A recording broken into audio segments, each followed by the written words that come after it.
200 বছর বা তারও প্লাস মাইনাস হতে পারে। যখন অত্র এলাকায় 5-7 জন 10 জন বা 15-20 জন লোক ছিল, তখনকার সময় এই মসজিদটা ছিল কেন্দ্রীয় মসজিদ। এখনো প্রতিদিন নামাজ হয় এখানে? না, এখন আর এখানে হয় না। এখন এখানকার স্থান পরিবর্তন করে ওই যে ওখানে নিয়ে নিয়ে যাওয়া হয়েছে, ওটা আচ্ছা। কেন্দ্রীয় মসজিদ হিসেবে।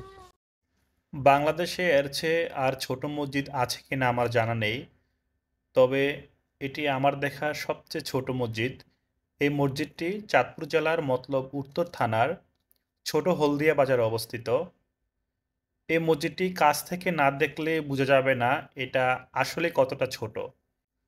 এর একটি মাত্র দরজা আছে, যা খুললে বোঝা যায় ভিতরে আসলে অনেক অল্প জায়গা। এখানে সর্বোচ্চ ৮ থেকে ১০ জন মানুষ নামাজ পড়তে পারে, যদিও এখন আর এখানে নামাজ হয় না। প্রতি বছর এই মসজিদটি রং করে সংস্কার করা হয় যাতে নষ্ট না হয়ে যায়।